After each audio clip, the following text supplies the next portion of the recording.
¿Perdió clientes luego del allanamiento? Dos, no llegaron a tres. El fiscal que se considera perjudicado no puede ser el que investigue. ¿Qué va a investigar? El doctor Monteagudo dice que si un fiscal en el curso de su investigación descubre o sospecha que hay otros hechos delictuosos, puede investigar. Eso nadie lo discute. Acá la situación es diferente. ¿Usted pudo haber ejercido su autodefensa en el caso Cócteles? Yo he sido un actor sumamente activo e importante desde el primer momento hasta el día de hoy. ¿Por qué decidió no oralizar usted los argumentos? Yo estudié 7 años. 7 años. Luego estudié el proceso como estudiante, luego como profesor. Y luego hizo posgrado. Tiene maestría en ciencias penales. ¿Cuánto estudia un policía en la escuela de Derecho Penal? Lo que pasa, el conocimiento del derecho penal no depende mucho de cuántos años estudia, sino de la dedicación, de la disciplina que usted tenga. Ha participado a lo largo de sus años de experiencia casos emblemáticos. Sí. Vaquero Rossi, la tragedia del Estadio Nacional en el 64 y Uchurajay. Me acuerdo que Vaquero venía con billetes por toda la calle con toda su plata y no pasaba nada. Era en otras épocas, yo nunca había visto tanto dinero juntos, pero Vaquero lo llevábamos y lo lográbamos como si nada, cosiendo expedientes, notificando. Por todos los barrios íbamos caminando a dejar notificaciones. Lamentablemente es la cultura del TikTok, de la información no forma, sino de forma. Entonces ahí fue a falsos héroes. Nuestros estudiantes no tienen los componentes analíticos que debieran tener, ¿no? Me pareció muy bien lo que decía Pablo Eldén, debemos dejar la farándula legal por la cientificidad. Dicho por un joven como él, eso es lo que hay que hacer. La defensa penal y la magistratura penal no es la farándula, pues, ¿no es cierto? Tiene que haber componentes de cientificidad. El profesor Carlos Caro Coria dice, hay que popularizar la dogmática penal. Totalmente. Yo conocí a José María Arguedas personalmente porque sí. Cuando nosotros estábamos en la Universidad de San Marcos. Arguedas decía, al inmenso pueblo de los señores hemos llegado y lo estamos removiendo. Así es. Hoy en LP vamos a entrevistar al doctor Arsenio Oré Guardia, que no necesita mayor presentación en la comunidad jurídica, lo respetan mucho y luego de bastante tiempo, bastantes años, nos volvemos a ver en un espacio como este. Doctor Arsenio, bienvenido a la tribuna de entrevistas del EP. Muchas gracias, Francisco. Sí, efectivamente, hace mucho tiempo no nos vemos. Claro que yo veo frecuentemente tu programa, te felicito por la profundidad de tus preguntas y bueno, a la orden. Han sido años bastante agitados, doctor. Hace poco hubo una sentencia del Tribunal Constitucional que le dio la razón, un amparo. Sería muy conveniente que de manera escueta podamos introducir al tema de ese proceso constitucional que el tribunal resolvió hace muy poco, porque sobre la base del contexto que usted nos pueda dar, como protagonista, vamos a ir dirigiendo, no solo yo, sino también el público que nos observa, algunas inquietudes. Muy bien, con mucho gusto. Entre diciembre del año 2015 y diciembre del año 2017, yo fui abogado de la señora Keiko Fujimori y de su partido.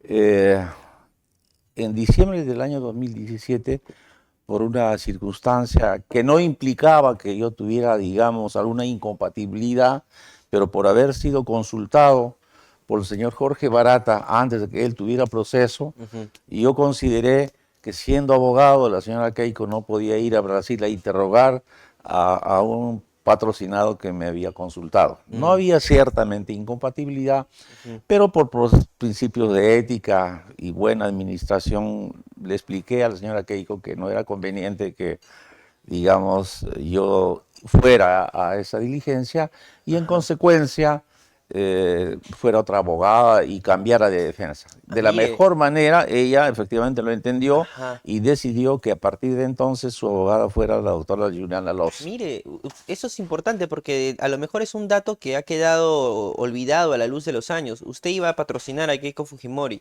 Yo patrociné a la señora Keiko. Iba a continuar. Iba a continuar. Pero el año 2016, claro, cuando aparecen las primeras informaciones que establecían hipotéticamente que el señor Jorge Barata había recibido, digamos, un dinero que había entregado al partido, él me pregunta profesionalmente si, digamos, el apoyo económico a los partidos políticos fuera de los límites que la ley establecía era delito o no era delito. Y evidentemente la respuesta era que no había delito porque no había un tipo penal. El tipo penal que criminaliza, digamos, este tipo de aportes fue expedido en el Perú en agosto de 2019.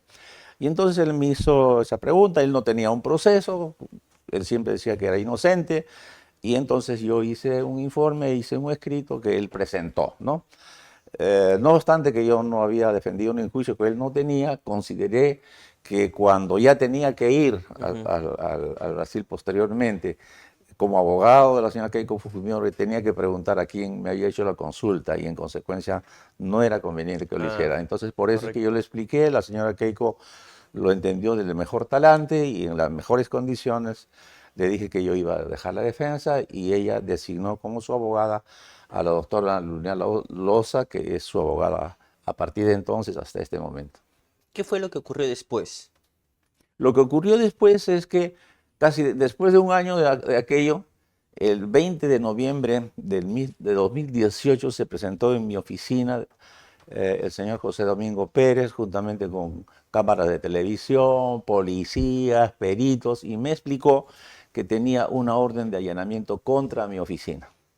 Y en la resolución se establecía que el objeto del allanamiento era encontrar y en su caso incautar documentos que tuvieran relación con los aportes que hubiera podido ella recibir de Brasil o de cualquier otro lugar y que, digamos, fueran pruebas que acreditaran el delito de lavado de activos que se investigaba, ¿no? Yo al observar que la orden de allanamiento era contra mi oficina, pero no contra otra oficina en otro edificio donde existe una empresa autónoma de contabilidad, donde está mi contabilidad, le pedí, no obstante que la orden de allanamiento no comprendía esa oficina, que también revisara, porque mi interés como cualquier ciudadano era demostrar ante la autoridad que en mi oficina o en mi domicilio no podían encontrar absolutamente nada delictuoso y menos que tuviera relación con lo que ellos estaban investigando. Por eso es que el señor fiscal, juntamente con sus fiscales adjuntos y los peritos, fueron también a la oficina de contabilidad y durante 20 horas revisaron todos mis documentos contables, administrativos, tanto de mi estudio como de la contabilidad. Naturalmente que no encontraron nada que tuviera relación con el delito y pusieron en su acta, no se encontró ningún documento trascendente para la investigación, así figura en el acta. Y además el señor fiscal Domingo Pérez declaró a la puerta de mi oficina en la televisión que yo había cooperado y que eso era una conducta que deben observar los ciudadanos de poner a disposición de la autoridad los documentos que se les requiere. Pero luego le abrieron un proceso por obstrucción a la justicia. Luego, de manera inexplicable, me formaliza una investigación por delito de sustracción, digamos, de la justicia, imputándome que yo había coaccionado y amenazado a determinados testigos para que, no habiendo hecho aportes reales, fueran a su despacho a mentir, por decir que sí hayan hecho los aportes. El asunto concreto es que ninguno de esos testigos me conocían, nunca habíamos tenido ninguna entrevista y así lo habían declarado, y no había ningún motivo para, digamos, abrirme una investigación. No obstante, él, después de revisar todos mis documentos y no habiendo ninguna inculpación contra mi persona, me formaliza la investigación. Y lo que es más grave, él se hace cargo de la investigación. Primero se presenta como un sujeto material, como el perjudicado de esa supuesta acción criminal, después él mismo investiga. O sea, el perjudicado se convierte en investigador. Eso es lo que pasó. Le hago esa pregunta porque en la sentencia del Tribunal Constitucional hay un voto singular muy interesante. Claro. Que sería muy pertinente poder contrastar esta opinión, claro, ¿no?, con su posición. Claro. Yo podría decir, al hilo de este voto singular, ¿por qué asumir que los hechos de los que sospecha un fiscal, ¿no?, que advierte en plena investigación en este caso, en automático van a anular su objetividad o juicio? Claro. ¿Por qué en automático alguien podría decir es un prejuicio? Claro. Se está prejuzgando. Claro. Con todo el respeto que me merece la opinión del señor magistrado Montegó y de su opinión, yo creo que son posiciones diferentes. En su voto, el doctor Monteagudo dice que si un fiscal en el curso de su investigación descubre o sospecha que hay otros hechos delictuosos u otras personas han participado en este delito o delito conexo, puede investigar. Eso nadie lo discute. Acá la situación es diferente. El asunto es que en su hipótesis, en su narrativa, el señor fiscal se incluye como la persona, digamos, que ha sido perjudicada. Supuestamente el abogado, que era yo, había amenazado testigos para que vayan a mentir en su despacho, que le sorprendan a él, que obstruyan su investigación. Entonces él se convierte en un actor material de la imputación que él formula. Y es por eso que en este caso concreto, que el fiscal que se considera perjudicado no puede ser el que investigue. ¿Qué va a investigar si él considera que ha sido, digamos, la persona perjudicada y que conoce los hechos? Es más o menos similar a lo siguiente. Si un abogado o un investigado va al despacho de un fiscal y lo amenaza con un revólver, entonces el fiscal dice, bueno, este señor me ha amenazado, yo lo voy a investigar. No tiene sentido, tiene que pasar a otro fiscal, que es normal que ocurra ese tipo de casos, y en consecuencia, por eso es que yo solicité al señor fiscal superior Rafael Vela de que, conformidad con el artículo 62 del Código Procesal Penal, excluyera al señor Domingo Pérez y enviara a otro señor fiscal que se supone que tenía objetividad. Lamentablemente, el señor fiscal Rafael Vela desestimó mi pedido con un argumento muy singular, que yo no había acreditado, digamos, la falta de objetividad del fiscal, ¿no? Como si ese fuera, digamos, el motivo de la exclusión. El motivo de la exclusión nacía desde el mismo momento que él se presenta en su formalización como perjudicado, y en consecuencia eso es el motivo por el cual él debería ser excluido. Sin embargo, el señor fiscal superior dice que yo no había acreditado la falta de objetividad. Posteriormente, en estos 5 años y medio, han habido excesivas muestras de falta de objetividad. Claro. Ahora, ese caso, ese proceso en concreto, lo está investigando otra fiscalía a la fecha. No todavía, porque recién se está produciendo la secuencia por la cual el Tribunal Constitucional tiene que bajar el expediente a la Sala Superior y de ahí al juzgado, y el juzgado tiene que oficiar al señor fiscal Rafael Vela.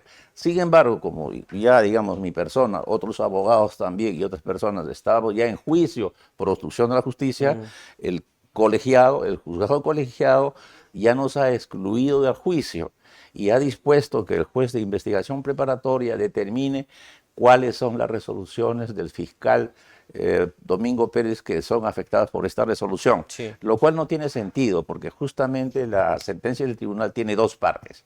Una parte de que declaran fundada mi demanda y efectivamente resuelven que él no era un fiscal objetivo por ser actor del mismo hecho factual, y al mismo tiempo declaran nulas todas las disposiciones que hubiera emitido. Y entonces, si son nulas todas las disposiciones, ¿qué hacen preguntando al fiscal de control cuáles? Si son todas, pues no puede ser que el juez de control, digamos, vaya a revisar el expediente y establezca que tales resoluciones. En consecuencia, hemos sido separados del juicio, pero no se ha alterado el auto de enjuiciamiento, y eso está en manos del doctor Zúñiga, que todavía no ha tomado una determinación ni nos ha corrido traslado. Claro, pero el caso de obstrucción lo va a investigar otra fiscalía en su momento. Claro, se supone que el señor fiscal superior tiene que determinar a qué fiscal ordinario pasa esto.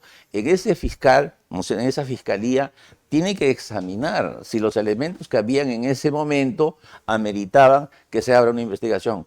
Pero evidentemente está acreditado que ninguno de los testigos me ha hecho ningún cargo. Me dicen, nosotros no conocemos al doctor Oliver, nunca nos hemos reunido con él.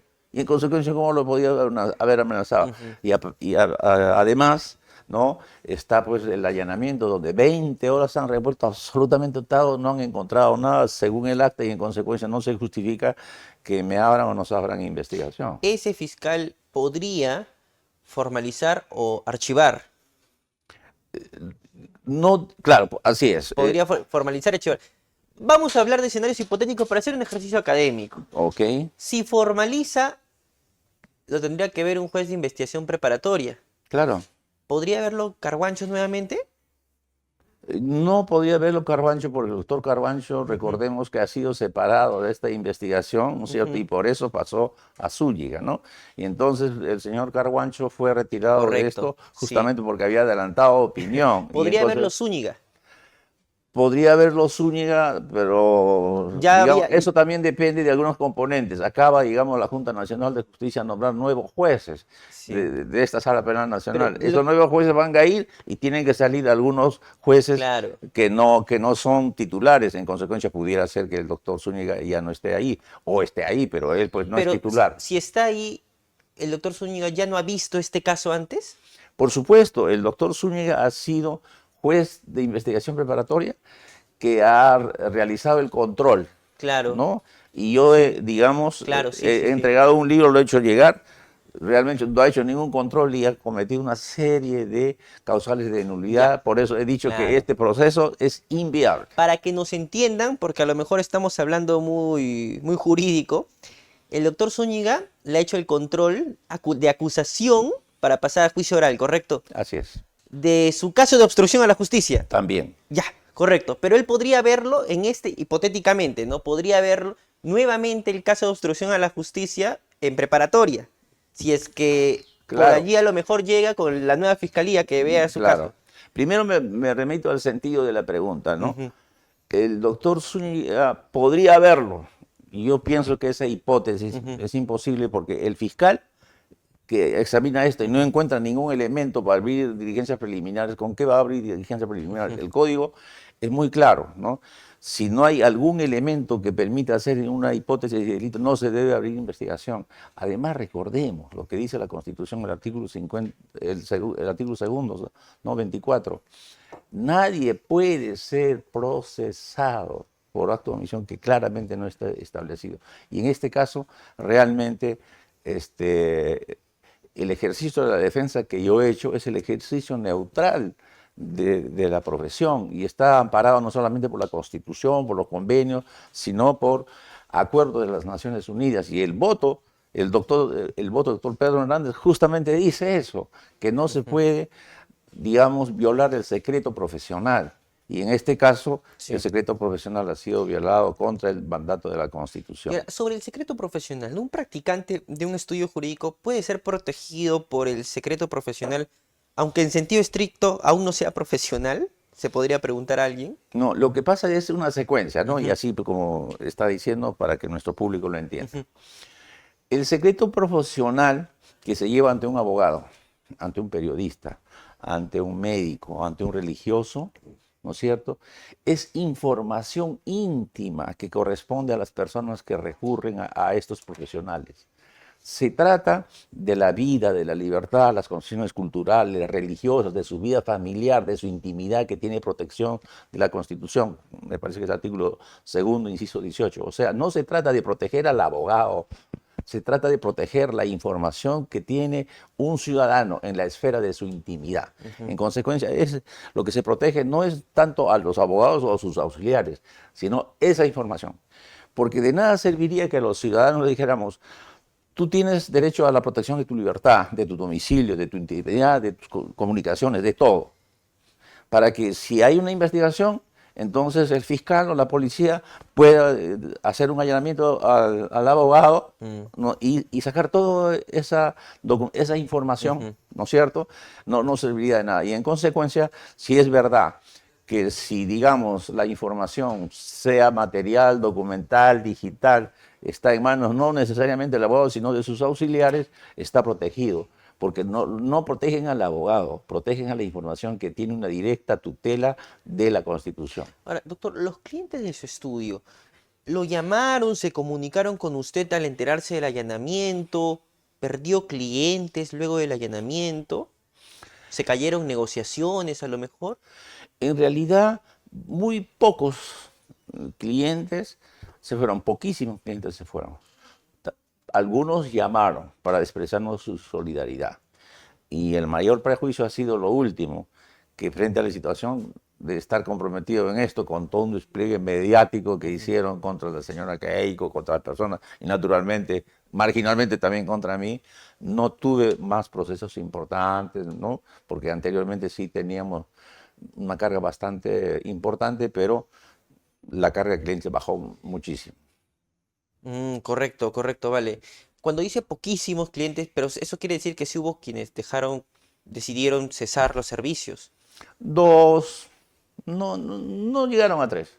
Afortunadamente, porque Ujú. eso nos ha permitido sobrevivir, digamos, y mantener el estudio en la misma forma como estábamos antes. Nosotros no hemos alterado, digamos, nuestras obligaciones laborales, tributarias, ningún tipo de obligaciones, ni con esta desgracia judicial que nos pasó, ni aún con el COVID. Y en consecuencia, doy gracias a Dios que no es que nos abandonaron totalmente, el flujo nos permitió sobrevivir y vivir sin alterar los márgenes de nuestros gastos. Ahora, usted pudo haber ejercido su autodefensa en el caso Cocteles, pero decidió no hacerlo. No es así. Yo he sido un actor sumamente activo e importante Ah, desde el primer momento hasta el día de hoy, ujú. porque, digamos, para hacer una autodefensa hay que estudiar los documentos, analizar los cargos, Ujú. organizar los argumentos, hacer la teoría del caso, discutirla. Es una tarea. Digamos, la autodefensa no es solamente ir al tribunal. Sí, es verdad que yo no fui al tribunal, fue César Nakazaki, ¿no? Un gran profesional y un gran amigo, ¿no es cierto? Fue Percy García Cabero y además la demanda de amparo lo dijo el doctor Luis Castillo Córdoba. Y internamente, mis colegas, los abogados que trabajamos juntos, hicimos un equipo interno. Y yo he sido muy activo en mi defensa hasta el día de hoy. Tanto es así que he publicado como un librito Sí. donde están, eso lo hemos hecho justamente conjuntamente con mi equipo, que ha estado también está acompañando. Pero, De manera que yo no he ujú, dejado de defenderme. ¿por qué decidió no oralizar usted los argumentos?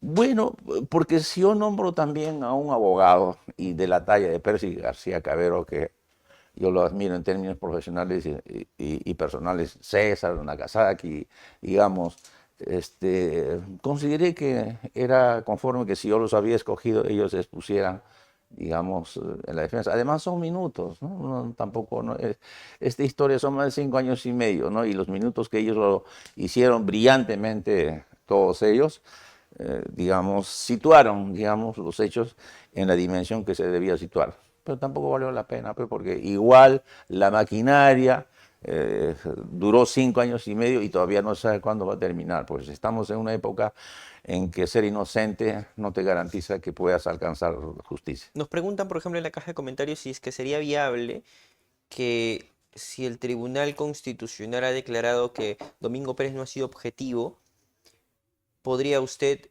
demandar al Estado. Si acaso eso sería viable. Primero, es, digamos, una garantía constitucional que el Estado debe pagar por el error judicial, ¿no?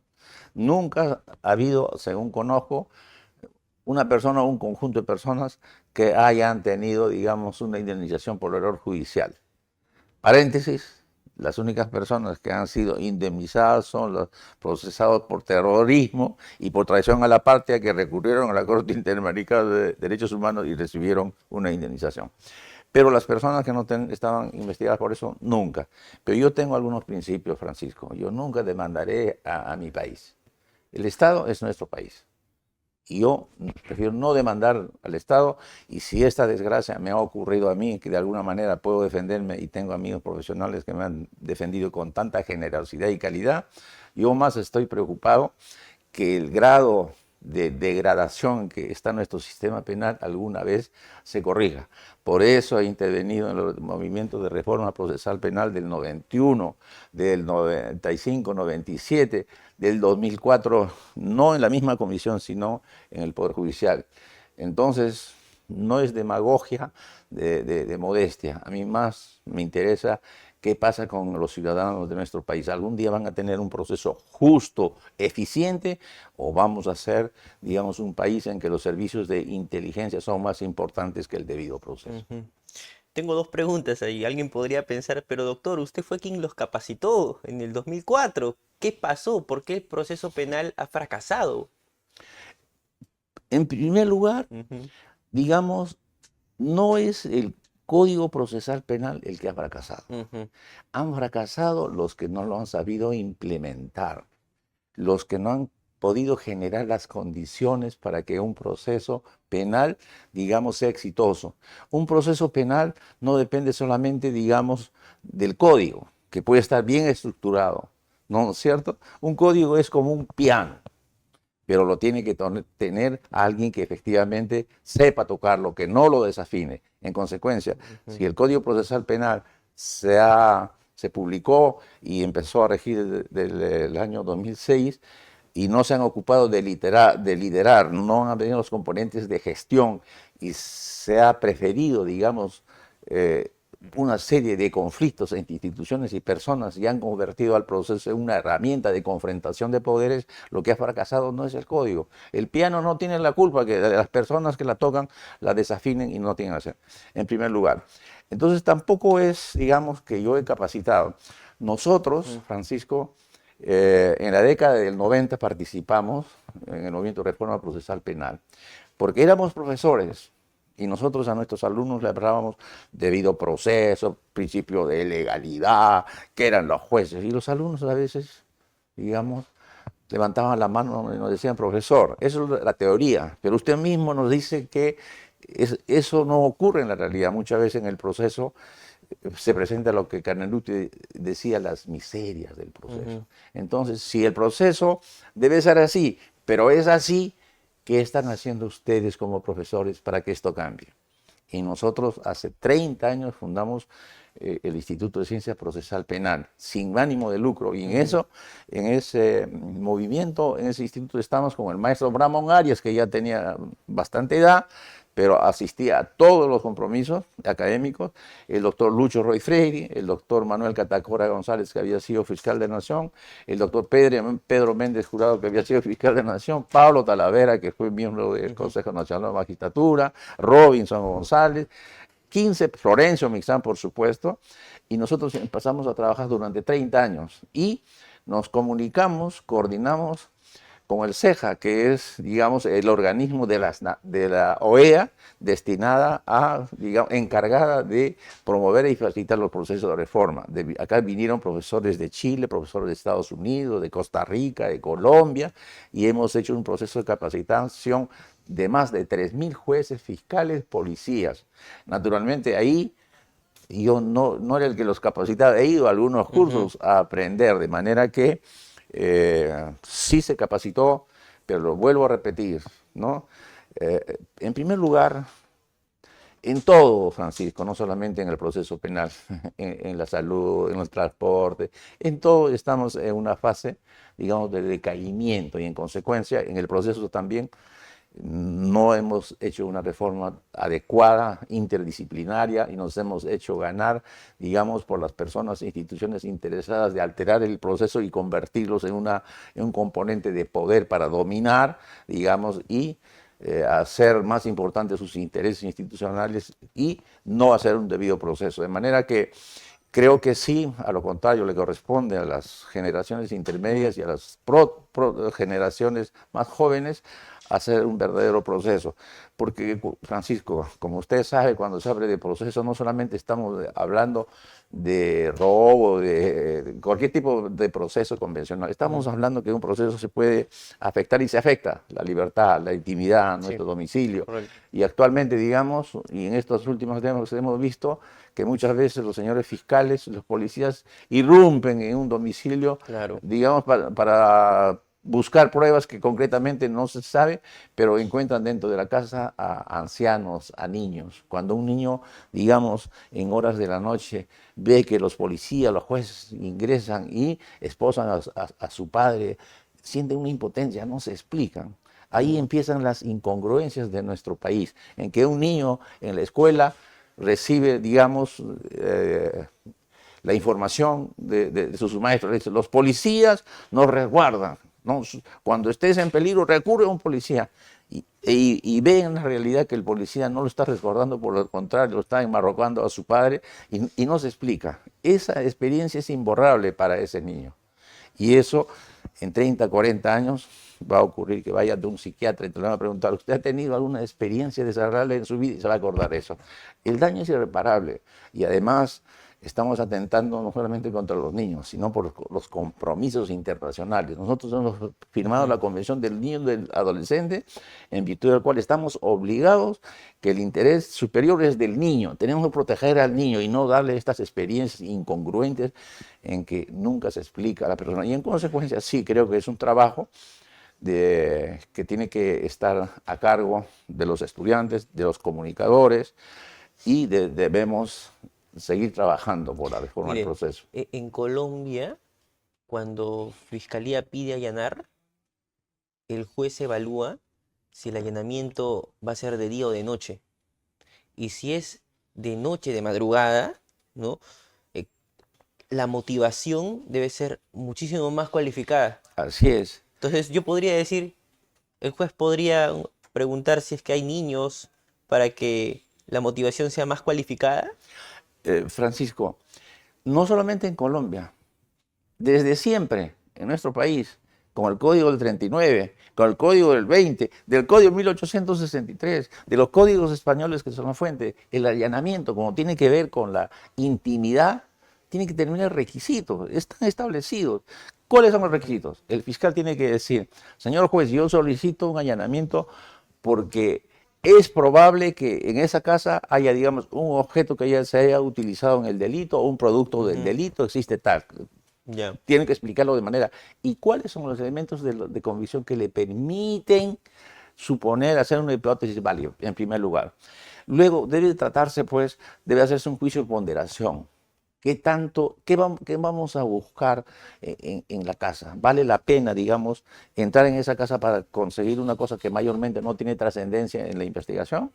Entonces, en el Perú está establecido eso. Y como usted dice, el juez y la policía y el fiscal tienen que tener prudencia. ¿En qué momento hacemos para causar el menor perjuicio? Antes en nuestro país, porque yo empecé a trabajar en el Poder Judicial cuando estaba en tercer año de San Marcos, ¿no es cierto? Antes, por ejemplo, cuando la policía quería detener a una persona, no hacía allanamiento. Lo esperaba en la puerta de su casa a la hora que saliera a trabajar o saliera a cualquier parte. No ingresaba. Ahora se ingresa a detener a la persona, pero revisan absolutamente todo y se encuentran con su núcleo familiar. Antes la policía no hacía eso. Se paraba en la puerta y al momento que salía, ahí lo detenían. Entonces no hemos sido un país bárbaro que no respete y que no tengamos las normas. Tenemos las normas, Francisco. Lo que pasa es que se desbordan los intereses, Mm, los apetitos de poder y en consecuencia, si observáramos nuestra legislación, no habría necesidad de hacer todo ese despliegue. por ejemplo, me dice usted que antes el carácter sorpresivo de un allanamiento se entendía con esperarlo fuera de casa. Si el Porque allanamiento, hoy es sorpresivo, ¿no? El allanamiento tiene esa particularidad. claro, lo que pasa, ahí el allanamiento se puede hacer para buscar pruebas. Si en caso tienes algunos elementos de convicción Ujú. que, digamos, te permitan hacer un juicio, señor juez, es probable que en la casa haya droga, están las armas de fuego, o esté esta persona, ¿no? Estamos buscando a esta persona, puede estar en su casa, denos una orden de allanamiento para ingresar a su casa. Pero ¿qué hacía la policía? Si lo quiero detener y ya yo sé que este señor todos los días sale a tal hora, lo espero fuera. Ya es cuestión de una gestión, de ponderación. ¿Qué haces? ¿Para qué ingresas a la casa? Vas con toda la televisión, haces un show mediático y a la sociedad le instalas en la mente que toda persona que es sospechosa se le tiene que hacer allanamientos, se le tiene que conducir y en consecuencia se tiene que imponer una serie de reglas que lo descalifican ante la sociedad. Cuando la Constitución dice lo contrario, toda persona debe ser tratada como inocente. Mm, Si yo soy tratado como inocente y piensan que yo he cometido un delito y en mi casa van a encontrar una prueba y más o menos se puede hacer una hipótesis de que es una cosa importante y ujú, vale la ujú. pena, me hacen un allanamiento. Pero el allanamiento no tiene que ser un show mediático para desacreditar a la persona investigada, ni para que, digamos, los fiscales se presenten como actores de que estamos haciendo esto. Y además, a veces se hacen allanamientos después de un año, después de 2 años, después de 3 años, de Ujú, 4 años, de 5 años. ujú. Entonces, y se instala en la mente colectiva, si alguien es, digamos, indicada por que puede haber cometido un delito, no le han hecho el allanamiento, no le han dado detención preliminar, ¿no? Entonces, eso se Mm, instala y eso es ujú. lo que hay que, digamos, desmontar y hacer Claro. decir que este no es el proceso penal. Si el Código Procesal Penal es como un piano, siguiendo su metáfora, doctor, uno podría decir, bueno, ese piano lo puede tocar el fiscal, pero ahora con esta reforma de las diligencias preliminares, ese piano lo va a tocar la policía en diligencias preliminares. Lo que ¿Y cómo va a pasa, tocar la policía? Dirían algunos. No con las manos, con los pies, dicen otros. ¿Qué opina usted? lo que pasa es que estamos desfigurando el debate. Nos estamos pasando en las últimas décadas, en las últimas reformas, en discutir quién manda a quién ¿Quién dirige la investigación? ¿El fiscal o la policía? ¿Quién conduce? El debate no es ese, Francisco. El debate es cómo hacemos de la mejor manera una investigación que al mismo tiempo sea eficiente y eficaz, ¿no es cierto? Y utilizamos nuestros recursos adecuadamente. Para que el piano suene para bien. que el piano no suene bien. Y entonces, ¿qué es lo que sucede? Es verdad que en la investigación hay un aspecto jurídico, constitucional, un concepto. ¿Quién es el titular de la acción penal? No puede ser el policía. ¿Quién es el titular de la persecución del delito? Tiene que ser el fiscal. ¿Quién debe hacer la investigación material de la investigación? La policía. Entonces, si todos somos peruanos y no tenemos celos de subordinación, nos unimos y entonces cada uno hace su trabajo desde lo que más sabe. Y en consecuencia, como en otros países se complementa lo del fiscal con la del abogado. Pero acá, digamos, ¿por qué digo que estamos desfigurando? Se crean falacias. Todos los fiscales y todos los jueces y todos los abogados y todos los profesores saben derecho penal, procesal, constitucional, que los policías no saben. Y todos los policías hacen investigaciones altamente tecnificadas que los fiscales no pueden hacer. ¿Eso es así?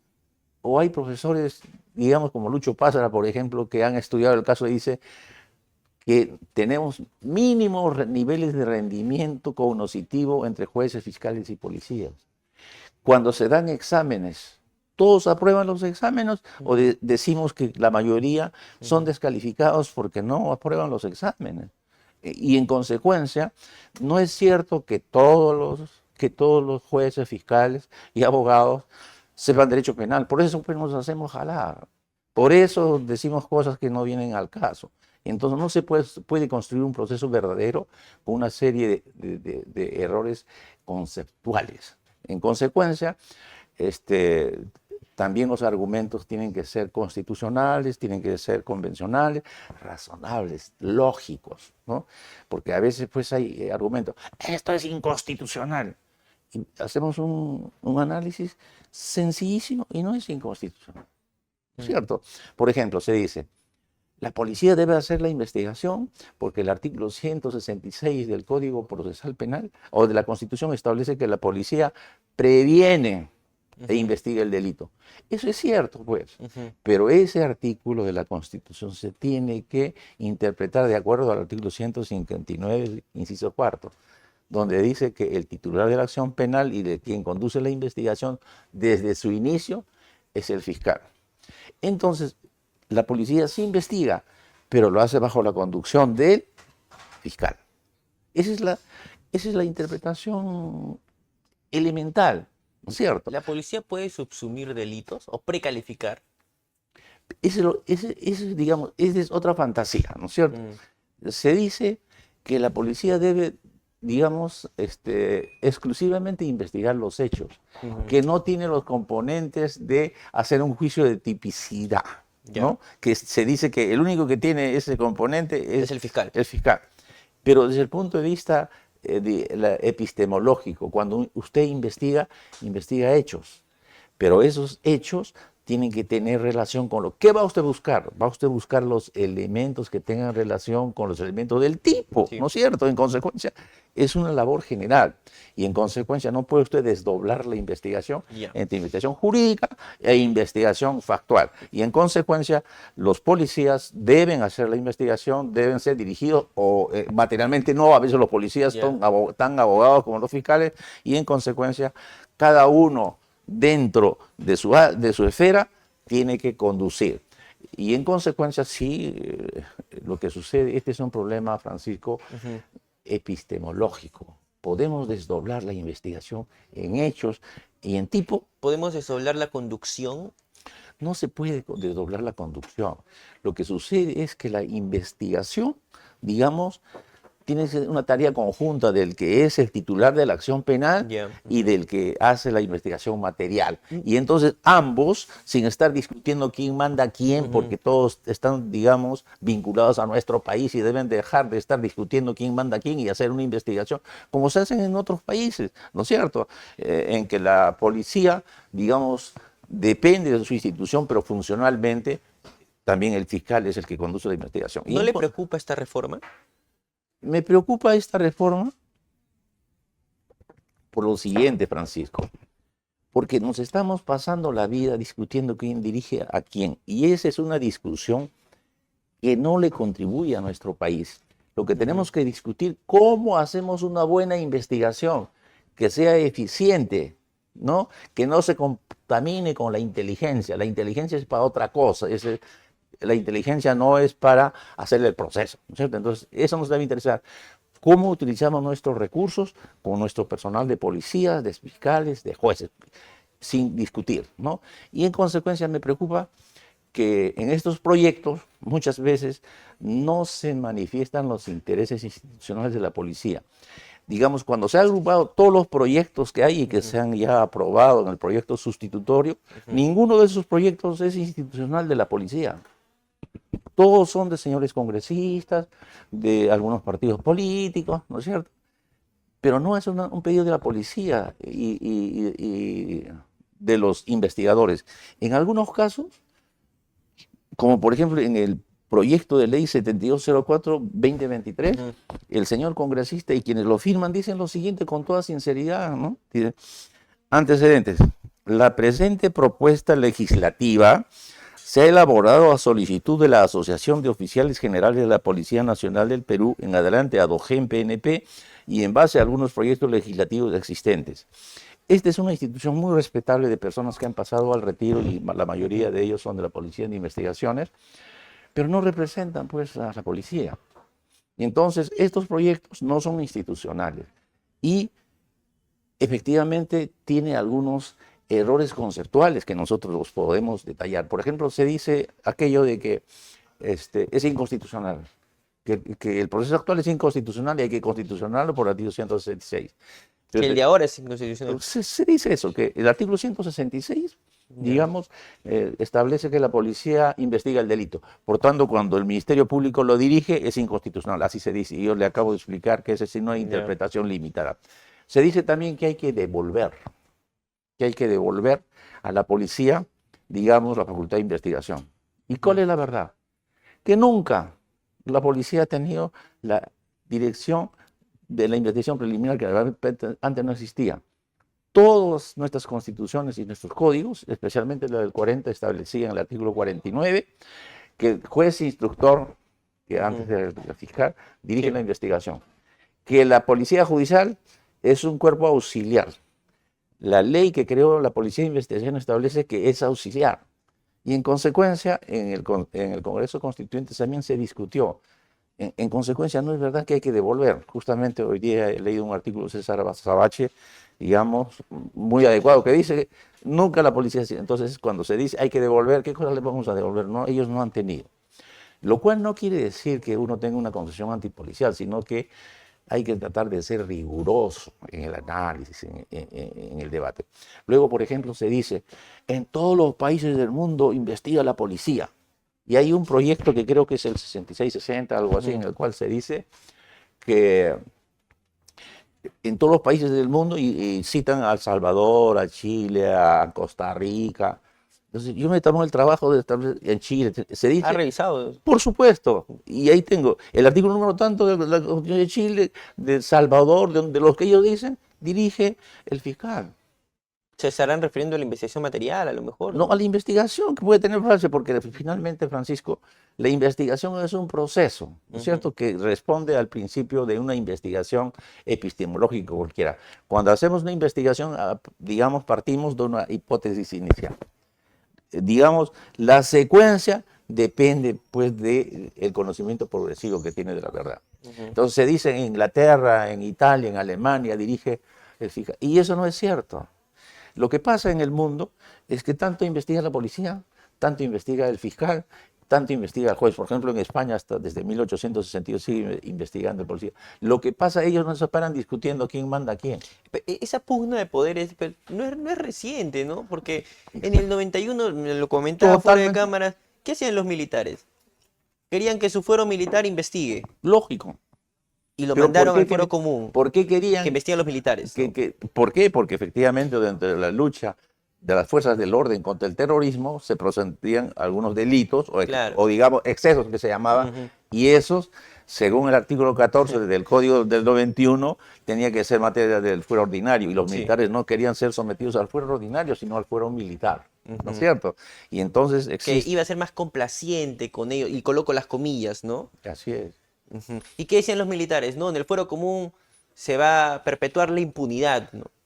No, a lo contrario, si a los militares en el enfrentamiento con los terroristas nos Claro. lo llevan al fuero ordinario, nos van a condenar, y efectivamente fue así, ¿no? Ujú. Y Y la entonces, impunidad para los terroristas, decían. así es, claro, Ujú. lógico. Pero vamos, si es del 91 o antes, quizás, fíjese hasta ahora que ya el divorcio que existe entre la policía y la fiscalía es más manifiesto que el que existe o el que podría existir entre el fuero militar y el fuero común. O sea, desde el 91 vienen estas pugnas de poderes Totalmente de acuerdo. con un nuevo código, incluso 2004. Por eso es lo que estamos diciendo. Tenemos que anteponer los intereses de nuestro país, y tenemos que hacer un manejo racional de los recursos, y tenemos que sincerar los conceptos.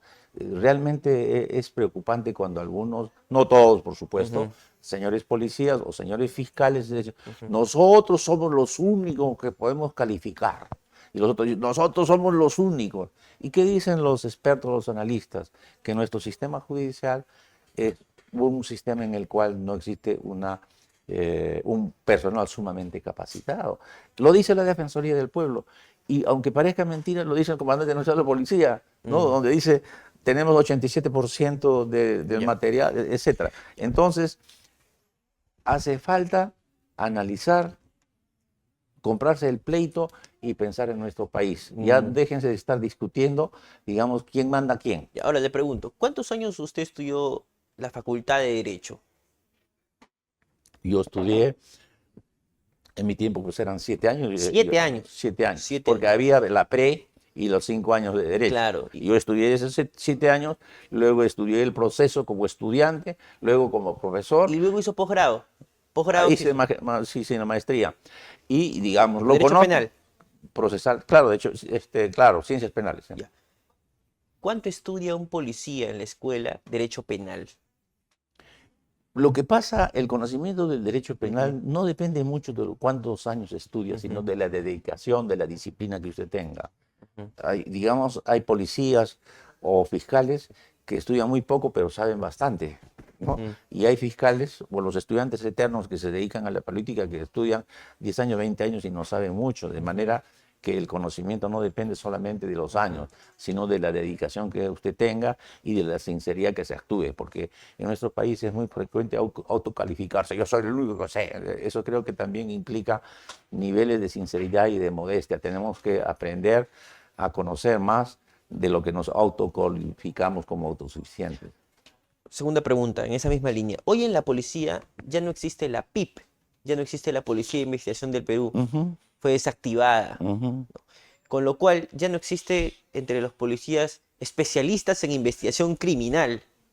Y hay quienes dicen, como no existe especialidad en investigación criminal, ¿por qué habría que darle las diligencias preliminares? ¿Qué investigación material del delito van a hacer si no hay especialidad? Yo estaba leyendo Ujú, una declaración de un señor congresista que no recuerdo exactamente, decía, la policía de investigaciones sabía investigar, ujú. ¿no? Lo cual no necesariamente es cierto, porque Mm. los niveles digamos, de protesta contra la investigación policial han sido permanentes, digamos, tanto cuando había policías de investigaciones como cuando no habían policías de investigaciones. Entonces, ¿qué dicen? Hay que crear una división de policía de investigaciones, Ujú, y las personas que han sido, digamos, policías en su época y ahora están en capacidad de capacitar, tienen que ser llamados para capacitar. Eso es ujú. lo que yo he leído de una intervención. O sea, los PIP. Ujú. ¿Y qué opina de esa intervención? A mí me parece que volvamos, digamos, a que todos los señores policías, fiscales, que son nuestras Mm, instituciones, porque eso es lo que tiene nuestro país, pues, ¿no es cierto?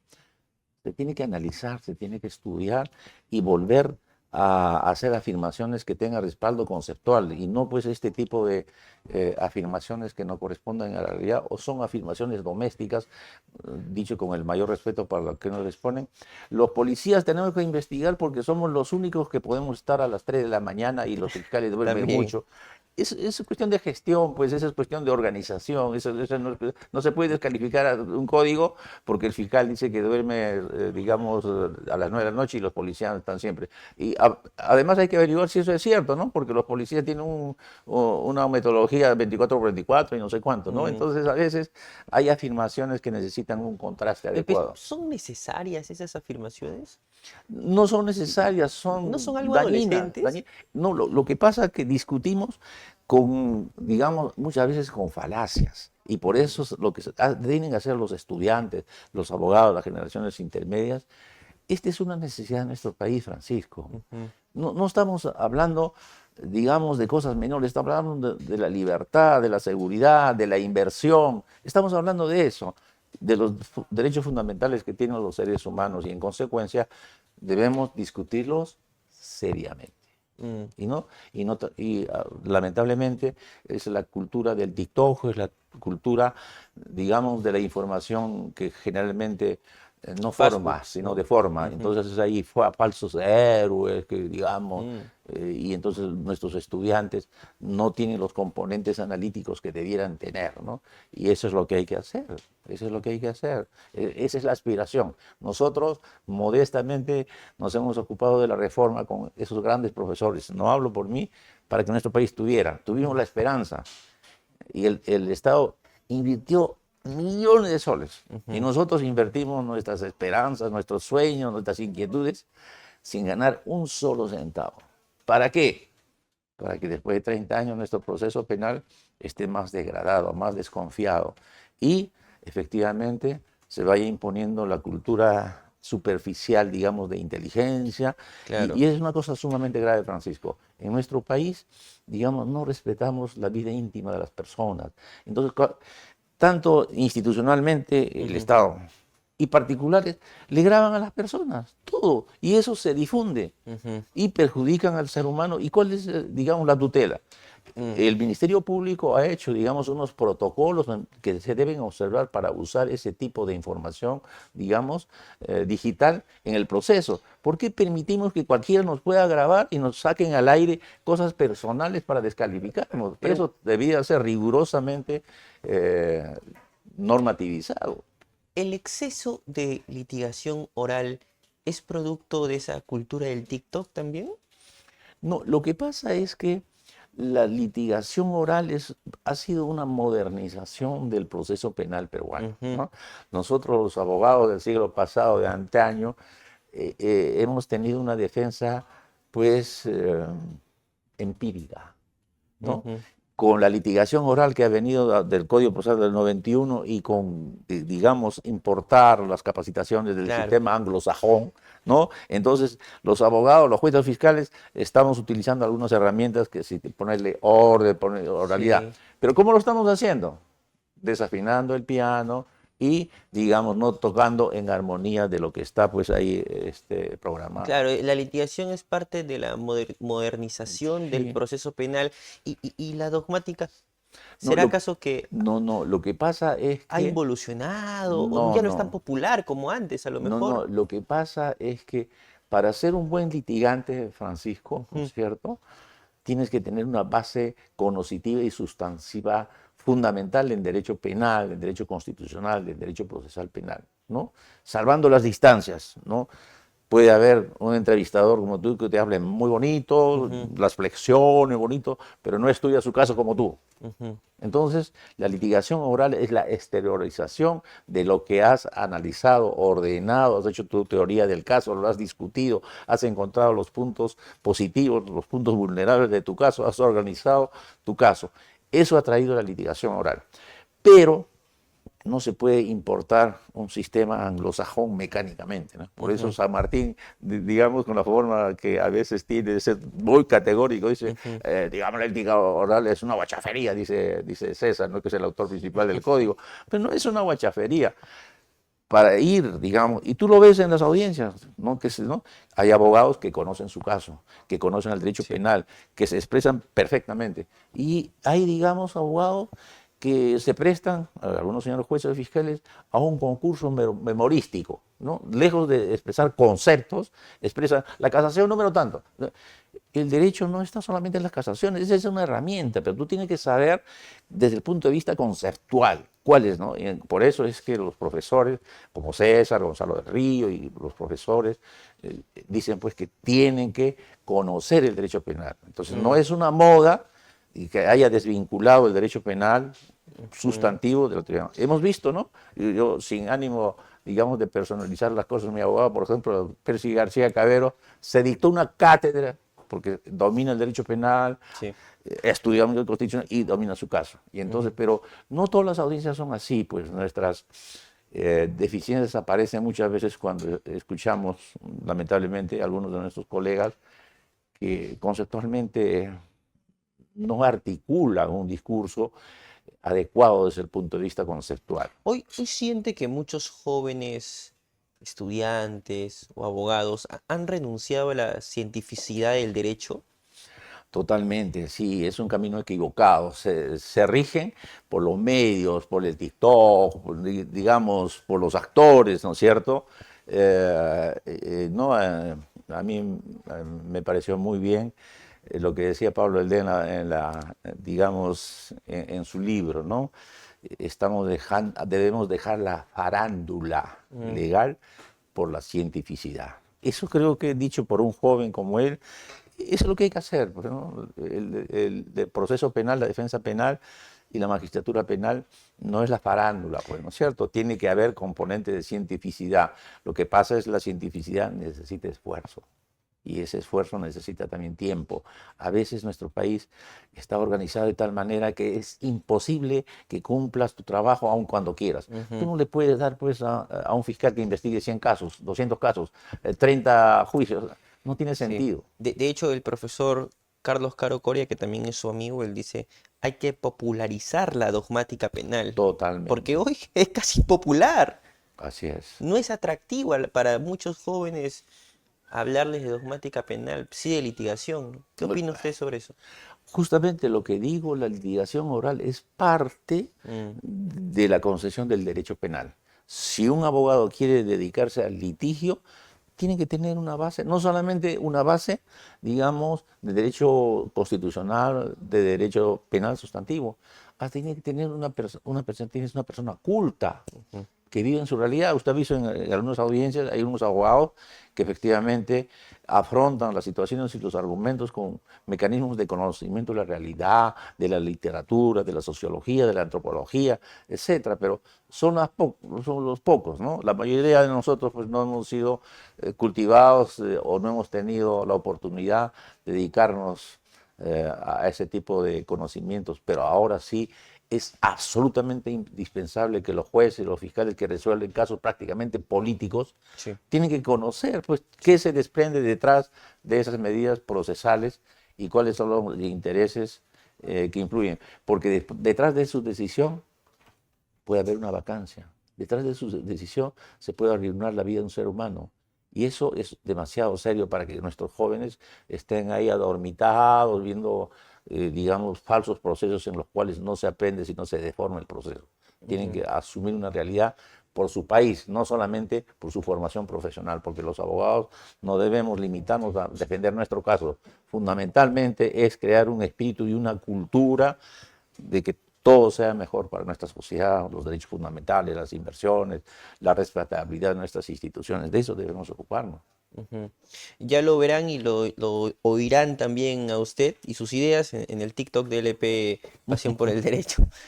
Me contaba fuera de cámaras de que ha participado o ha conocido a lo largo de sus años de experiencia, doctor, muchos de los que hoy se podrían denominar casos emblemáticos. A la fecha ya son casos históricos. El caso Sí, Banquero Rossi, la tragedia del Estadio Nacional en el 64 y Uchurajay.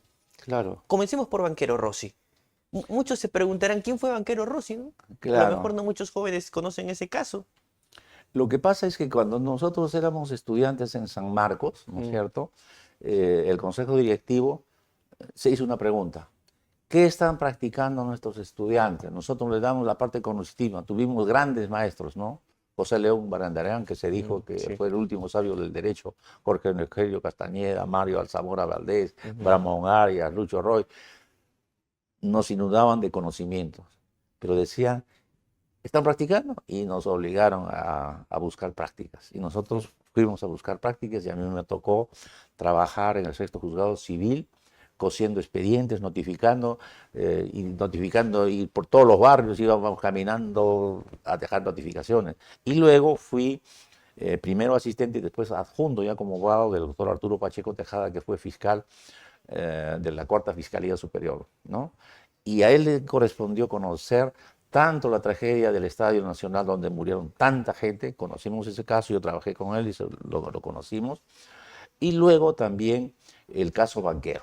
En el caso Banquero también hubieron grandes jueces, ¿no? Pepe Santos Quiquisola, en sus mejores tiempos. Fue todo un enigma, ¿verdad? Hasta ahora no se sabe quién, fue todo un enigma, hasta ahora no se Sí, sabe pero la quién sentencia establece que fue Vilca. Entonces, fue ese Vilca. proceso conocí pues a Pepe Santos Quiquisola, que era una persona admirable, podía trabajar 18, 20 horas seguidas fumando su cigarro, yendo al baño, digamos, pero trabajaba incansablemente. Después también trabajé con él en el sexto juzgado. De manera que sí, y también sí en el caso Churajay, que fue una desgracia en la cual murieron 8 periodistas, ¿no? Porque no creyeron la versión oficial de que los periodistas habían, digamos, que los hechos violentos en Uchurajay habían sido obra de los periodistas. Entonces ellos desconfiaron y los periodistas se fueron y efectivamente los mataron, ¿no? Y entonces habían 2 versiones, ¿no? La versión oficial era que los campesinos habían confundido las cámaras fotográficas Sí. con ametralladoras y por eso los mataron. Hasta que, digamos, se hizo la investigación en la cual participé como vocal con el doctor Lucho Serpa y Humberto Tineo, y se investigó. Claro. Digamos, nos encontramos con sorpresas. Cuando, por ejemplo, nosotros llamamos a la señora Secundina de la Cruz, que era una profesora de Uchirajay, Ya. y le preguntamos, profesora, ¿usted cree que los campesinos podían haber confundido a los periodistas con terroristas por la cámara? No, pues decía, si el teniente gobernador Fortunato Galván había sido militar. Además, muchas personas de nuestra comunidad estaban presos en las cárceles de Huanta y en como les han atraído, me parece gracioso eso de que digan que eso es así, ¿no? No los confundieron. Y en consecuencia sí tuve la oportunidad también de participar en el caso como vocal, ¿no es cierto?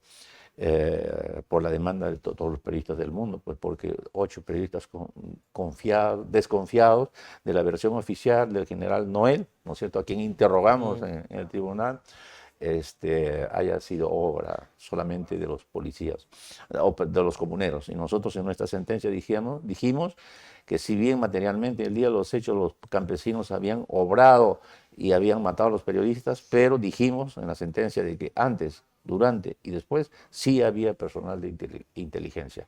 Y ahí justamente conocí a un gran penalista peruano, Mario Rodríguez Hurtado, que hace tanto tiempo, Caramba. por primera vez, nos hizo pasar, digamos, unos videos de cuando, digamos, había ido la policía, el fiscal y el juez ya después de los hechos.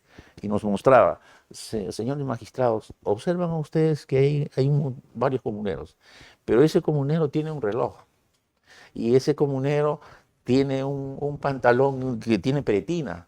Los campesinos no usan eso. Ese es un militar disfrazado de campesino.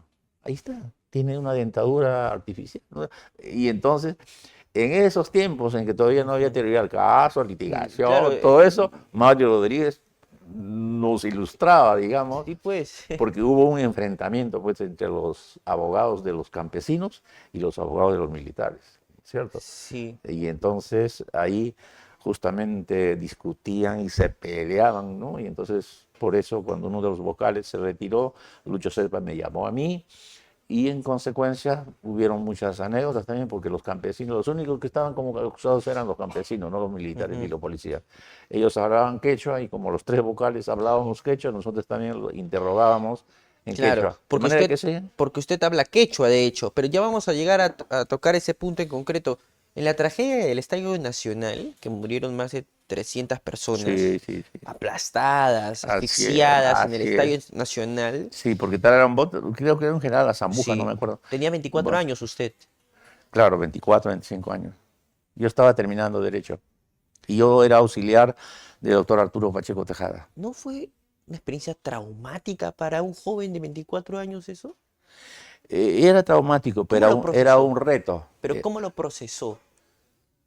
Bueno, como un estudiante deseoso de aprender y con mi jefe y en esas épocas habían las buenas relaciones entre jueces, fiscales y Mm, abogados, ¿no? ujú, No esa cultura de la desconfianza después vino, digamos, especialmente mm, con motivo de la reforma que hizo en una época el gobierno, en que prohibían que los jueces y los ujú, abogados conversaran. Ahora también, ¿no?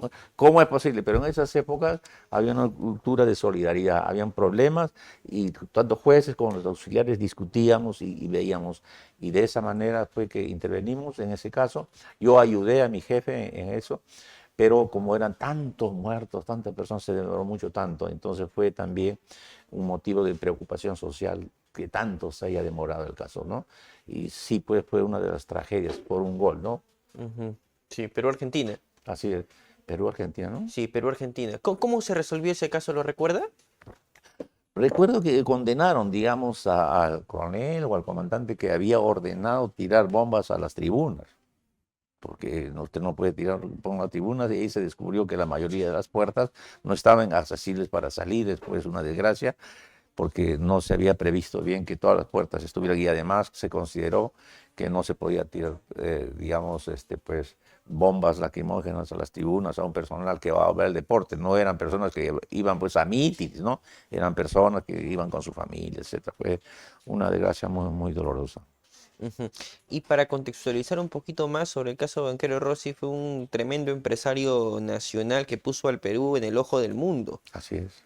Y de pronto lo asesinan, se trató de descubrir quién habría sido, la prensa señalaba incluso un ruso, me parece, un alemán, me parece que estaba de paso por el Perú, ¿lo recuerda? Con nitidez usted, yo ya no... Yo no recuerdo exactamente, pero sí, digamos, en ese caso y en otros casos se Sí, hablaba de alemanes nazis que después de eso, la guerra habían venido a la eso, Argentina, al era Perú, un y había alemán. un señor Klaus Altmann, creo que me Sí, parece, ¿no es ya ve que cierto? usted es más memorioso que yo. No, lo que pasa que usted sabe el tema y mueve algunas Klaus. memorias, pero sí, hubo un tiempo pues en que se descubrió que después de la Segunda Guerra Mundial Ujú, muchos nazis habían emigrado a la Argentina, a Perú, a Chile, ¿no es cierto? Y especialmente en Bolivia también habían tenido, pero efectivamente, no sé si en ese caso concreto, en otro también, ¿no? Hubieron unos crímenes en que había componentes de que digamos, personas muy importantes como banqueros habían sido víctimas del delito. Yo en esa época también trabajaba mediodía en una compañía pesquera, de manera que era ah, muchacho, pero conocía quién era Banquero Rossi, que iba a la oficina de mi jefe de la empresa minera, perdón, pesquera, y era un tipo lleno de actividad, pues, y me acuerdo mucho, y a mí me quedo sorprendido, que el Banco Industrial en esa época, el Banco Industrial que estaba a espaldas de lo que es ahora la Fiscalía en la Nación, ujú, digamos, daba capitales o préstamos, ¿no? Financiamiento a las ujú. empresas pesqueras, entre ellas a banquero. Y me acuerdo que el banquero venía con billetes por toda la calle con toda su plata y ahí no pasaba, no pasaba nada. Era en otras épocas. Yo, claro, nunca había visto tanto dinero juntos, pero el banquero lo llevábamos y lo lográbamos como si nada. Eran otras épocas. Ahora, Ujú. ¿qué se podía ver eso? ¿Qué se Klaus podía ver? Barbie. Klaus Barbie, claro. Klaus Barbie era uno de los sospechosos. Claro, claro. Y uno de los sospechosos, no sé si ese u otro, fue capturado por los servicios de inteligencia soviéticos Ujú, y francés y fue llevado a Francia. Y él había sido condenado en ausencia, condenado a muerte. Pero según la constitución francesa, creo que en época de Gaulle ya se prohibía la pena de ujú, muerte y se fue salvado, ¿no? Esa es ujú, la parte de la historia, digamos, de la emigración de los jerarcas nazis que se esparcieron por América Latina, ujú, especialmente en Argentina, Bolivia, Perú, ¿no? Argentina, ¿no? ujú. Me decía usted que habla quechua. Ah, sí, claro. ¿Hablar quechua a lo largo de su experiencia como profesional del derecho le ha sido útil para resolver casos? Muy pocos casos, digamos. Nos sirvió en el caso Churajay, por ejemplo, que nuestro traductor no era muy acostumbrado, había hablado el quechua, digamos, por academia, ¿no? Nosotros lo habíamos hablado pues, en las comunidades y en consecuencia a veces el traductor, el intérprete, no hacía una traducción muy adecuada y Lucho Serpa, Humberto Tineo y yo lo corregíamos. Sí, hablé quechua, pero muy pocas veces me ha servido, digamos, e inclusive cuando yo me quería graduar, primero de magíster y luego de doctor, que no llegué a graduarme, digamos, se implantó que uno de los idiomas para graduarse de magíster o doctor en el sistema universitario peruano también era el quechua, ¿no?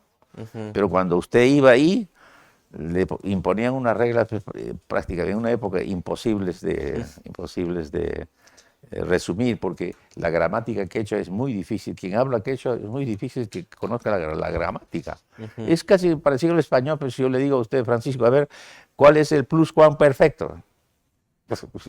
Y entonces, a veces cuando va uno a meditar que sabe quechua, a hablar, pero las reglas de la gramática quechua son muy difíciles. Correcto. ¿Qué temas que no muchos conocen hoy y que a lo mejor convendría que sepan se discutieron en las reformas del Código Procesal del 91, por ejemplo? A ver, yo fui muy amigo de un gran maestro, Florencio Mixán, un gran maestro que fue llamado por Germán Smol, que para entonces era viceministro de Justicia en la época de Antonioli, y entonces Florencio nos enseñaba en San Marcos. Ya. Éramos alumnos César San Martín, Germán Smol, Ricardo Brusel, una serie de personas. Y entonces,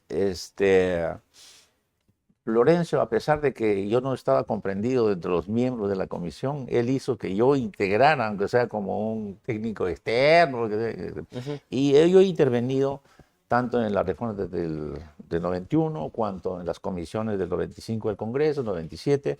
En el 2004 no, pero el Poder Judicial nos nombró a Florencio, y me acuerdo que también a mí, a Víctor Prado, no me acuerdo que otros colegas, en general las bases para la reforma. Entonces, sobre esta materia conozco y además he dedicado 30, 31 años de mi vida, dichos modestamente, absolutamente sin ánimo de lucro, ¿no? Cuando nosotros hemos intervenido en licitaciones, lo que a mí me correspondía por ser magíster y por la experiencia, eso yo lo donaba al instituto. Entonces, no sé, así, por servir en mi país.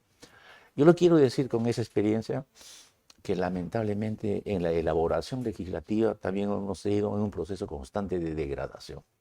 Cuando nosotros estudiábamos en San Marcos con nuestros profesores, León Barandedán, Jorge Eugenio Costañeda, García Calderón, Heró, nos preguntaban en el código este artículo, ¿por quiénes fue defendido? ¿Cómo fue la posición de Oliveira? ¿Cómo fue la posición de tal?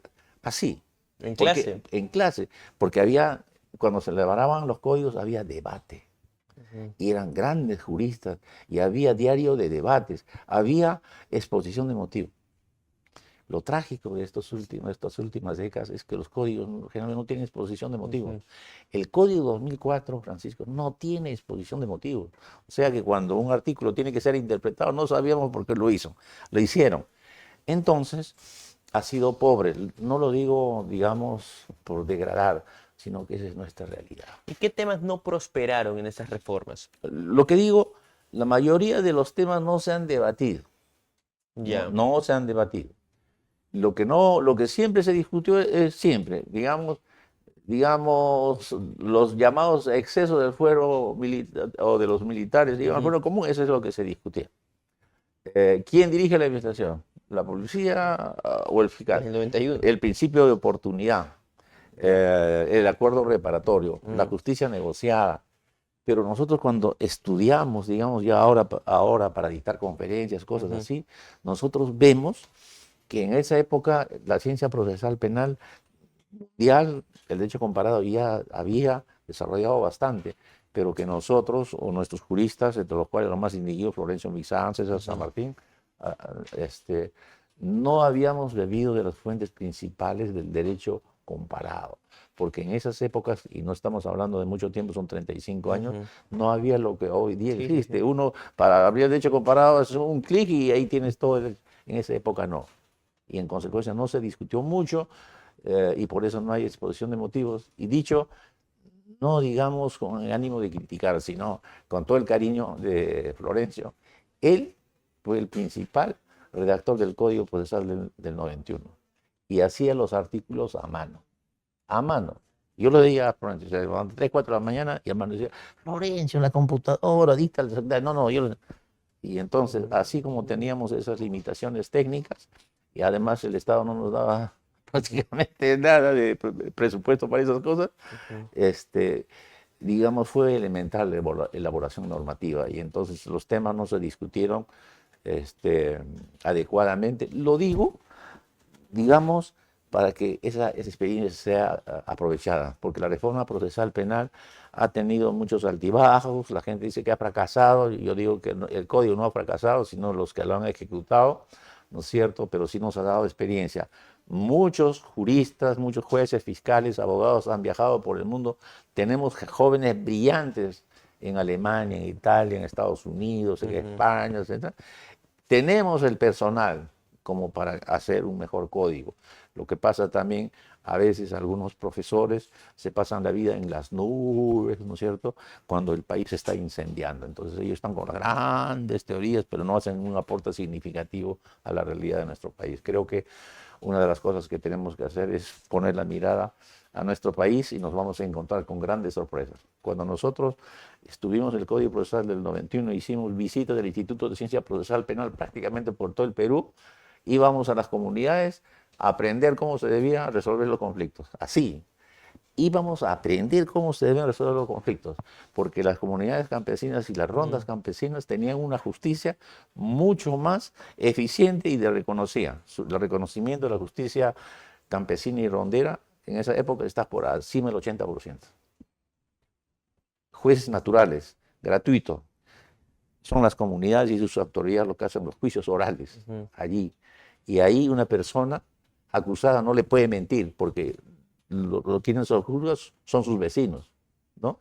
Y entonces un proceso de alimentos, por ejemplo, ¿no es cierto?, no es que lo encarcelan a la persona y ya lo dejan sin trabajar y sin posibilidad de... Como aquí. Como aquí. Como aquí. Ellos, los comuneros se reúnen y le dicen, bueno, ustedes tienen este problema, primero nosotros les evocamos para amistarse.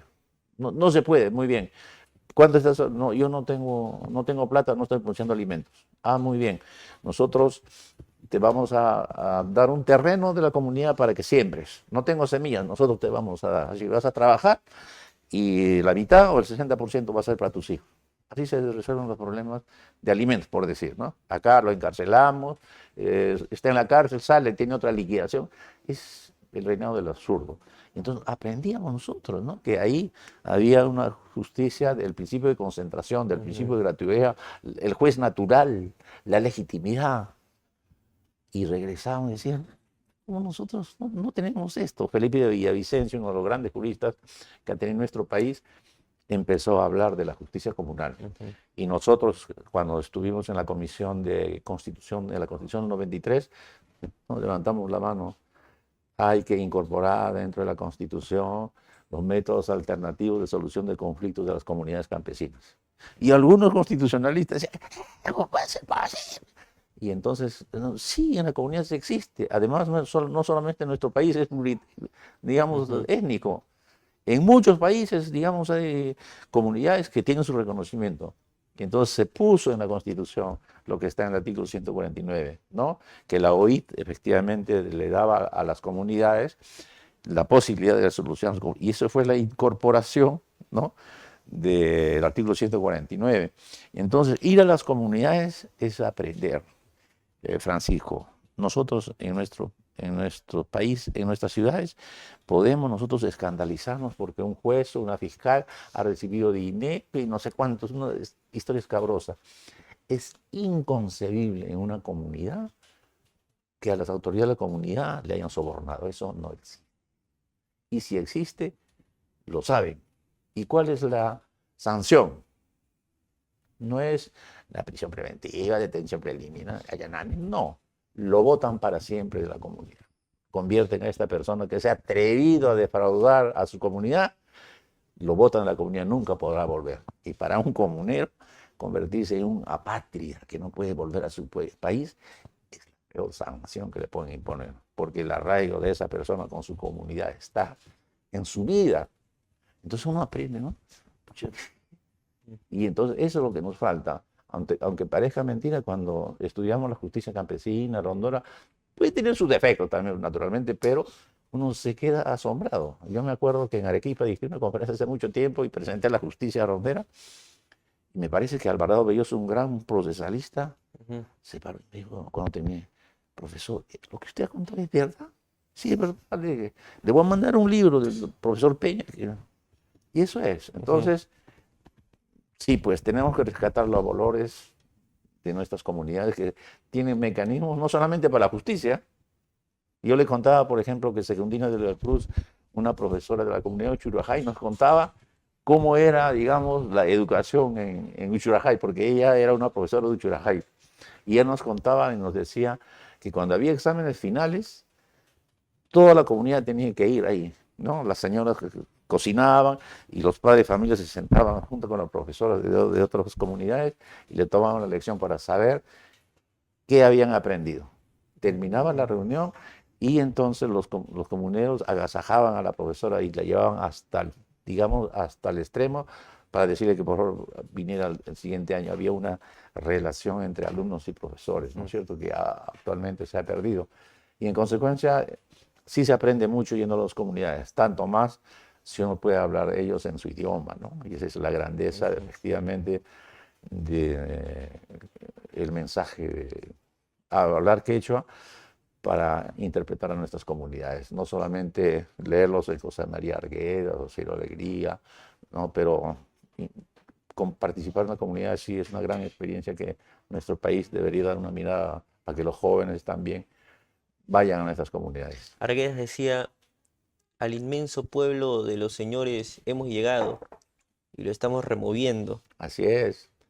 Yo conocí a José María Arguedas personalmente porque Sí. cuando nosotros estábamos en la Universidad de San Marcos, había la Federación Universitaria Lucanas, cuyo presidente, un gran puquiano, Julio Pigman, que había sido profesor de Alan García en el José María Hugo Barranco. Y entonces nosotros teníamos la Asociación Universitaria Lucanas. Y como ustedes, José María Arguedas, estuvo en Arbuimo, estuvo en Puquio, estuvo en Ute. Algunas de sus novelas se radican en esas ciudades, en Puquio. Lo conocimos cuando fue a hacer... Y en consecuencia, él iba a algunas sesiones. Lo que pasa, todavía muchacho, no me censuro de no haber aquilatado la importancia de José María Arguedas, conocerlo ahí y no captar el peso ante quien estaba, pero sí lo conocen. Y lo decía por todos quienes llegaron a la capital, ¿no? Al inmenso pueblo de los señores Así hemos es, llegado y lo estamos claro. removiendo. Usted es ayacuchano, No, bueno, nació en el Callao. yo nací en el Callao, pero desde muy niño me fui a Coracora. No, mi madre era de Pausa, ella era tía de de Jaime Guardia, que es mi primo.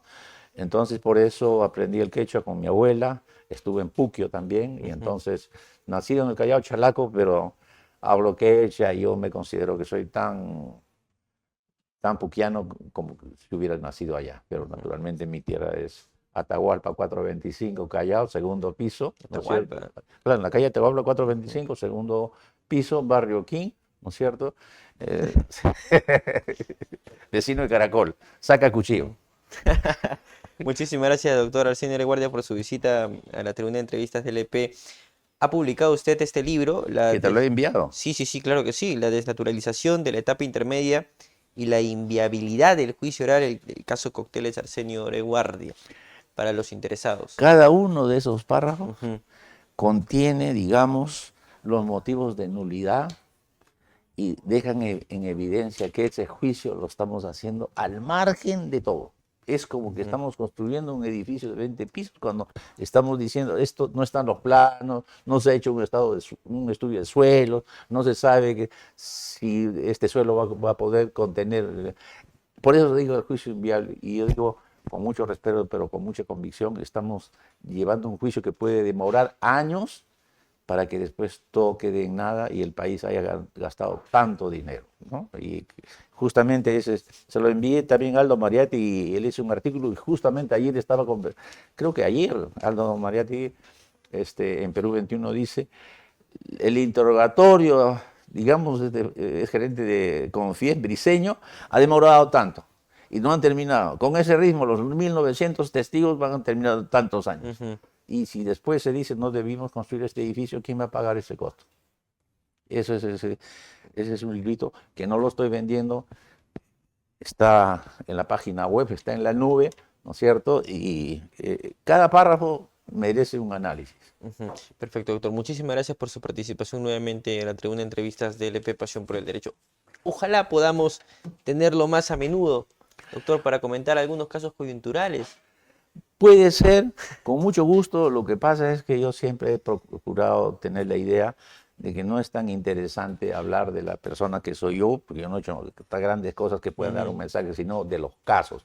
Sí, claro, Pero es la idea. usted, con la habilidad que tiene, me ha llevado a hablar de algunos casos personales que realmente no son importantes sino para mi vida, pero no para la comunidad. Bueno, y yo lo he hecho porque a lo mejor no nos visita pronto Cuando y, quiera, y- y tenemos que Francisco, aprovechar su presencia en LP, pues, doc. con todo gusto, con todo gusto. Además, ustedes, pues, tienen el portal más grande del Perú, ¿no es cierto? Así Entonces, es. es importante, tiene mucha influencia. Hemos contado con el profesor Arsenio Oreguardia, a quien hemos aprovechado su visita aquí en LP para no solamente hablar de derechos, sino también sobre sus experiencias vividas. Resulta muy interesante que de primera mano haya podido conocer el caso Banquero Rossi, la tragedia del Estadio Nacional, Uchurajay, porque hay un ánimo también no solamente de hablar de aspectos técnicos del derecho penal, sino también de poder conocer alguno de estas anécdotas para que ustedes por cuenta propia puedan investigar quién fue Banquero Rossi, la tragedia en el Estadio Nacional, qué pasó en Uchurajay, es parte no solamente de la formación jurídica de quienes nos ven, sino también de la formación humanista de aquellas personas que sintonizan LP Pasión por el Derecho, el portal jurídico más visitado de todo el Perú. Me despido de todos ustedes, queridos amigos, nos vemos en una próxima transmisión. Permiso.